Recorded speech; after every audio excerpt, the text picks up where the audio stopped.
ആലിംഗനം ചെയ്ത് മരിച്ചു പോയിട്ടുള്ള പഴയ സുന്നികളെ സംബന്ധിച്ച് നിങ്ങൾക്ക് എന്ത് പറയാനുണ്ട്? അവർ കള്ളക്കഥകൾ വായിച്ചവരാണോ, കള്ളക്കഥകൾ പഠിപ്പിച്ചവരാണോ, കള്ളക്കഥകൾ ഓടിപ്പാടുന്നവരാണോ എന്ന് നിങ്ങൾ മനസ്സിലാക്കേണ്ടതുണ്ട്. അതുകൊണ്ട് ഞങ്ങൾക്ക് പറയാനുള്ളത്, അതെ, ഞാൻ സംസാരം ചുരുക്കുന്നു. നിങ്ങൾ സമയം നിശ്ചയിച്ചു കൊടുത്താൽ വളരെ നല്ലത്. അല്ലെങ്കിൽ വെറുതെ ഇങ്ങനെ പ്രകോപനപരമായി സംസാരിച്ചിട്ട് കാര്യമില്ല. ഞങ്ങൾക്ക് പറയാനുള്ളത്, മൗലൂദുകൾ മുഴുവനും അബദ്ധമാണ്, മുഴുവനും ബിദ്അത്താണ്, അത് മുഴുവൻ ബിദ്അത്താണ് എന്നാണ് ഞങ്ങൾക്ക് പറയാനുള്ളത്. ചിലതിൽ ശിർക്കായ വശങ്ങളും ഉണ്ട്. ഞങ്ങൾ നേരത്തെ പറഞ്ഞ വിഷയം വീണ്ടും ആവർത്തിക്കുന്നു.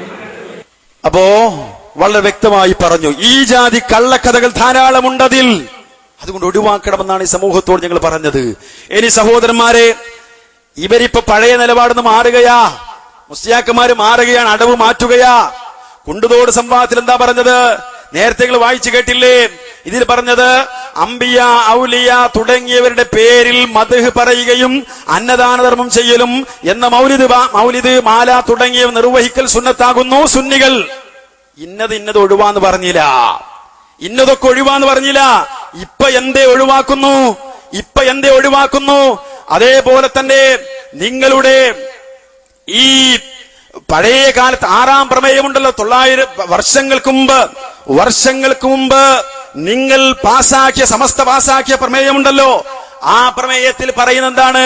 മങ്കൂസ് തുടങ്ങിയ മൗലിദ് ചൊല്ലാത്ത ആൾക്കാരെ ഇമാമത്തിനോ ഖാദി ഖത്തീബ് സ്ഥാനത്തിനോ പറ്റൂലാന്നാണ് 1930 നിങ്ങൾ പാസാക്കിയ പ്രമേയത്തിൽ പറയുന്നത്. 8-ാം പ്രമേയത്തിൽ പറയുന്നത് കേട്ടോളൂ. അതിലൊരു ഭാഗം, മങ്കൂസ് മുതലായ വിർദുകൾ, ബദരിയത്ത് ബൈത്ത്, ബദർമാല, മൊഹീദ്ദീൻ മാല, റിഫായി മാല മുതലായ നേർച്ചപ്പാട്ടുകൾ ചൊല്ലുകയും ചൊല്ലിക്കുകയും ചെയ്യുക. മങ്കൂസ് മുതലായ വിർദുകൾ, ബാക്കി നിങ്ങൾ ഒഴിവാക്കിയിട്ടില്ല, അവിടെ നിന്നാണ് തുടങ്ങുക. അപ്പോ അവിടെ നിങ്ങൾ ഒഴിവാക്കിയില്ല. ഇനി കേൾക്കണോ നിങ്ങൾക്ക്? മുസ്തഫൽ വൈസി എന്ന് പറയുന്ന മുസ്യാർ എഴുതിയ പഴയ കാലത്ത് എഴുതിയ പുസ്തകമാണിത്, മൗലിദും ആഘോഷവും എന്ന പുസ്തകം. ഈ പുസ്തകത്തിൽ ഇതാ ഈ മുസ്യാർ പറയുന്നത്, മുസ്തഫൽ വൈസി എന്ന മുസ്യാർ പറയുന്നത്, ഈ നാട്ടിൽ ഇന്ന് അറിയപ്പെടുന്ന എല്ലാവിധ മൗലിദുകളും അതിനെല്ലാം ന്യായീകരിച്ച് കൊണ്ട് ഇയാൾ പറയുന്നത് കേട്ടോളൂ. ഇന്നറിയപ്പെടുന്ന മൗലിദുകളുടെ ആശയങ്ങൾ ഏതെടുത്ത് പരിശോധിച്ചാലും അത് ഖുർആനിന്റെയും ഹദീസിന്റെയും അടിസ്ഥാനത്തിൽ തെളിഞ്ഞതും തെളിയിക്കാവുന്നതുമാണ്. എന്ത്? ഇന്ന് നിലവിലുള്ള, ശരിക്ക് മനസ്സിലാക്കിക്കോ, ഇന്നറിയപ്പെടുന്ന അതിന് സിദ്ദീഖ് മൗലിദ് ഉണ്ടാവൂലേ, ആ ജാതി മൗലിദ് ഉണ്ടാവൂലേ, ഇന്നത്തെ സെബീനൊക്കെ ഉണ്ടാവൂലേ? പറയൂ നിങ്ങള്, ഇന്നറിയപ്പെടുന്ന മൗലിദുകളുടെ ആശയങ്ങൾ ഏതെടുത്ത് പരിശോധിച്ചാലും അത് ഖുർആനിന്റെയും ഹദീസിന്റെയും അടിസ്ഥാനത്തിൽ തെളിഞ്ഞതും തെളിയിക്കാവുന്നതുമാണ്. എന്നാൽ എല്ലാ മൗലിദുകളുടെ ആശയങ്ങൾ ശരിയാവണമെന്ന ആവശ്യം നമുക്കില്ല എന്ന് പറയുമ്പോൾ മൗലിദുകൾ തെറ്റായ ആശയങ്ങൾ ഉണ്ടെന്നല്ല പറയുന്നത്. എല്ലാം നമുക്ക് ശരിയായിക്കൊള്ളുന്നില്ല, പക്ഷെ അതിൽ തെറ്റില്ല എന്ന് ഇയാൾ ആവർത്തിച്ച് സമ്മതിക്കുകയാണ്. ചുരുക്കി പറഞ്ഞാൽ ഈ നിലക്ക് ഇന്നറിയപ്പെടുന്ന മൗലിദിൽ എല്ലാം ഖുർആനിന്റെയും ഹദീസിന്റെയും പിൻബലം ഉള്ളതാണ് എന്ന് മുസ്തഫൽ വൈസി പറയുമ്പോ ഇതാ ഇവിടെ മുസ്ലിയാക്കന്മാർ ഈ ചർച്ചയിൽ കൈയൊഴിഞ്ഞ രംഗമാണ് കാണാൻ പോകുന്നത്. അതിന് മുമ്പ് ചർച്ചയുടെ തുടക്കത്തിൽ റഷീദ് സഖാഫി എന്നെ പറഞ്ഞിട്ടുണ്ട്, എല്ലാത്തിനും തെളിവിന്റെ പിൻബലുണ്ട്, കെട്ടുകടതുണ്ട് എന്നൊക്കെ അല്ലേ പറഞ്ഞത്. എല്ലാറ്റും ആ നിലക്കൊക്കെ പിൻബലുണ്ട്. ആദ്യം അവസാനത്തേക്കാണ് നമ്പർ മാറിയത്. അതൊന്ന് കേട്ടാളി. ഇത് പാരായണം എന്നത് ശിർക്കാണ് എന്ന് പറയുന്നതാണോ അടിസ്ഥാനമാക്കേണ്ടത്, അല്ല എന്ന് പറയുന്നതാണോ? ശിർക്കാണ് എന്ന് പറയുന്ന അടിസ്ഥാനത്തിൽ നിന്നുകൊണ്ടാണല്ലോ നമ്മൾ സംസാരിക്കേണ്ടത്. ശിർക്കാണ് എന്ന് പറയുന്ന ഒരു ഭാഗവും ആ വാദമുണ്ടായിരിക്കെ അത് വിട്ടിട്ട് പിന്നെ വേറെ അതിൽ നിന്ന് താഴ്ന്ന ഒന്നിലേക്ക് പോകണമെന്ന് പറയുന്നത് നമ്മൾ ഈ ചർച്ചയുടെ മർമ്മത്തിൽ നിന്ന് വഴുതിപ്പോകലാണ്. പിന്നെ മൗലിദിൽ അതിൽ അന്ധവിശ്വാസങ്ങളും അതുപോലെ കെട്ടുകഥകളും ഒക്കെ ഉണ്ട് എന്ന് പറയുന്നത്, അത് മൗലിദ് പാരായണം എന്ന് പറയുന്നത് തീർച്ചയായും അത് പുണ്യകരമാണ് എന്നത് മഹത്തുക്കളായ ഇമാമുകളും പണ്ഡിതന്മാരും രേഖപ്പെടുത്തിയത്, അത് സമർത്ഥിക്കാൻ എത്രയെങ്കിലും തെളിവുകൾ ഞങ്ങളുടെ കൈവശമുണ്ട്. അപ്പോ കെട്ടുകഥകൾ ഉണ്ടെന്നൊക്കെ പറഞ്ഞത്, എന്നിട്ട് അതിനെപ്പറ്റി ഇവർ പറയാണ് അതൊക്കെ സത്യസമ്പൂർണമാണെന്ന് സമർത്ഥിക്കാൻ എത്രയെങ്കിലും തെളിവുണ്ട്. അവസാനമായപ്പോഴേക്കും ഒരേ ചർച്ചയിലെ തന്നെ അവസാനമായപ്പോഴേക്കും എന്തേ സഖാഫി നിങ്ങൾക്ക് പറ്റിയത്? ഇയാൾ മാത്രമല്ല നൗഷാദ് ഹസനും പറഞ്ഞു നോക്കിയിട്ടുണ്ട്. എന്താ ഇവര് പറയാണ്, നമുക്ക് ഇത് ശിർക്കിന്റെ ഒക്കെ തീരുമാനിച്ചിട്ട് പോരെ എന്ന് പറഞ്ഞവർ പറയാണ്. പിന്നെ നമുക്ക് ഓരോന്നും ചർച്ച ചെയ്യാം. അതിനൊക്കെയാണ് കൂലിയുള്ളത്, അതിന്റെ കൂലി എന്തൊക്കെയാണ്, ഷറഫ് എന്തൊക്കെയാണ്, ഓരോ നമുക്ക് പറയാ കേട്ടോളെ. അപ്പൊ നിങ്ങൾ പുണ്യം കിട്ടുമെന്ന് പറഞ്ഞത് തന്നെ അത് തന്നെയാണ് ഇപ്പൊ സത്യത്തിൽ വരുന്നത്. മുസ്ലിം ആണല്ലോ ഏറ്റവും പുണ്യം കിട്ടാനുള്ള വഴി. മുസ്ലിം ആവുമ്പോഴാണല്ലോ നമുക്ക് സ്വർഗ്ഗമൊക്കെ കിട്ടാനുള്ള വഴിയുള്ളത്. അതുകൊണ്ട് മുസ്ലിം എന്ന നിലയ്ക്ക് തന്നെ നമ്മൾ നിലനിൽക്കുന്നു എന്ന് നമ്മൾ തെളിയിക്കുക ഇൻഷാ അല്ലാഹ്. എന്നിട്ട് ഓരോ മൗലൂദിനും അതിന്റേതായ കൂലികളും ഷറഫുകളും ഒക്കെ ഉണ്ട്. അത് നമുക്ക് അവസരോചിതമായി ഓരോ സമയത്തും വ്യക്തമാക്കുകയും ചെയ്യാം. അപ്പൊ ഓരോന്നിന്റെ പുണ്യം, കൂലി, ഷറഫൊക്കെ പിന്നെ പറയാ കേട്ടോ. അപ്പൊ അവിടെ അവർക്ക് വേർതിരിവില്ല. അവസാനത്തേക്ക് മുജാഹിദുകളുടെ ചോദ്യങ്ങൾക്ക് മുമ്പിൽ അല്ല, വേണമെങ്കിൽ ഐക്യവേദിയിലെ ബഹുമാന സഹോദരങ്ങളുടെ ചോദ്യങ്ങൾക്ക് മുമ്പിൽ എന്ന് വേണമെങ്കിൽ പറയാം. ഉത്തരം മുട്ടിയപ്പോ പറയേണ്ടി വന്നു, പലതും ഒഴിവാക്കിയിട്ടുണ്ട് എന്ന്. ഒഴിവാക്കിയ രംഗമാണ് ഇനി നമ്മൾ കാണാൻ പോകുന്നത്. സഹോദരന്മാരെ, നമ്മുടെ നാട്ടിൽ സബീനക്കുള്ള സ്ഥാനം എന്താ? നമ്മുടെ നാട്ടിൽ ഇപ്പൊ സബീനന്റെ സ്ഥാനം എന്താ? ഈ ചർച്ചക്ക് മുമ്പ് സബീന കിതാബിന് ആ ജാതി 60 66 പിന്നെ 155 222 ഒക്കെ ആ ജാതി പല വക മൗലിദുണ്ടല്ലോ. അതിന് സമൂഹത്തിലുള്ള സ്ഥാനം എന്താ? അത് നമ്മൾ വെന്നിയൂർക്കാരൻ ഒരു ഫൈസി വിശദീകരിക്കുന്നുണ്ട്. സലാഹുദ്ദീൻ ഫൈസി വെന്നിയൂര്, അദ്ദേഹം വിശദീകരിക്കുന്ന ഭാഗം ഒന്ന് ശ്രദ്ധിച്ചോളൂ. ആചാര വീട്, മൂലേര വീട്, വലിയ വലിയ ആളുകളുടെ ഒക്കെ വീടുകൾ.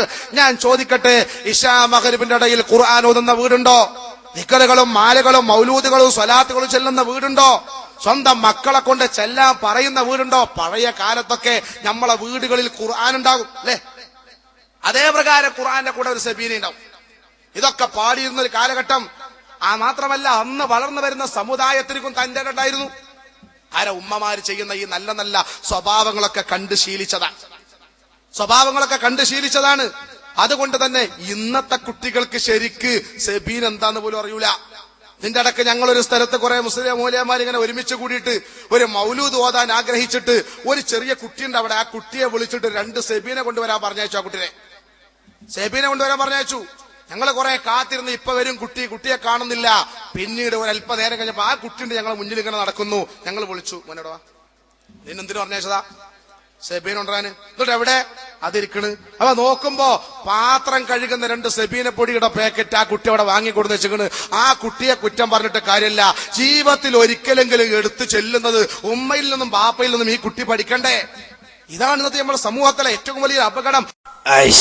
അപകടതാണ് എന്ത് ഒഴിവാക്കിയതാണ് അപകടം. എന്റെ പ്രിയമുള്ള സഹോദരന്മാരെ, ചിന്തിക്കണം നിങ്ങള്. ഈ സബീന ഏത് സബീന? പാത്രം കഴുകുന്ന സബീനല്ല. അലവി സഖാഫി ഈ ചർച്ചയിൽ കൈയൊഴിച്ച സബീന. ആ സബീന തിരിച്ചു കൊണ്ടുവരണമെന്നും, അതെ, അത് കൊണ്ടുവരാത്തതാണ്, അത് ഇല്ലാത്തതാണ് ഈ സമൂഹത്തിന് വന്നുപെട്ട അപകടമെന്നാണ് ഇയാൾ പറയുന്നത്. ഇത് ഇയാളെ മാത്രം അവകാശവാദമല്ല, ഇയാൾ മാത്രം പറഞ്ഞല്ല. നാട്ടിലുള്ള മുജാഹിദുകളല്ലാത്ത അപ്പുറത്തെ സഹോദരന്മാരുടെ ഒക്കെ മനസ്സിലുള്ള ചിന്ത സബീനയെ കുറിച്ച് അതാണ്. ഇത്രയും കാലുള്ള ചിന്ത അല്ലേ? അതിനെ ഉദാഹരണം പറയും. സബീനക്ക് നാട്ടില് മുസ്ലിയാക്കന്മാരടക്കമുള്ള ആൾക്കാർ നൽകുന്ന സ്ഥാനമുണ്ട്. എന്നാൽ മുജാഹിദ് പ്രസ്ഥാനത്തിന്റെ ആ ചോദ്യം കൊണ്ട് അതിനു മുമ്പ് ഉത്തരം പറയാൻ കഴിയാതെ അലവി സഖാഫി ആ സബീനെ ഞങ്ങൾ അംഗീകരിക്കില്ല, പലതിലും തെറ്റുണ്ട്, തകരാറുണ്ട് എന്ന് സമ്മതിക്കുന്ന ആ രംഗം സഹോദരന്മാരെ കാണൂ നിങ്ങൾ. പറയാം അതിലുണ്ട്, ഞങ്ങൾ അംഗീകരിക്കില്ല എന്ന് പറഞ്ഞോട്ടെ, ബാക്കിയുള്ള പറ്റാകാലോ.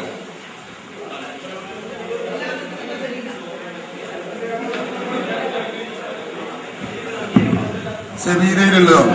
സെബീന എന്ന് പറയുന്നത് 66 വക, 77 വക, 101 വക, 202 വക, 222 വക, 333 വക, 444 വക, അങ്ങനെ വകകൾ 1111 വക, 2222 വക. ഇതൊന്നും ഞങ്ങൾ അംഗീകരിക്കുന്ന മൗലൂദുകളല്ല, ഞങ്ങൾ അംഗീകരിക്കുന്നതല്ല. CH പ്രസ്, മുജാഹിദിന്റെ CH പ്രസ്, അൽ മുർഷിദ് പ്രസ് ഇങ്ങനെ അടിച്ചു വിട്ടില്ലേ? അതൊക്കെ പാടെ ഞങ്ങൾ അംഗീകരിക്കണമെന്ന് പറഞ്ഞാൽ നടക്കുന്ന കാര്യമല്ല.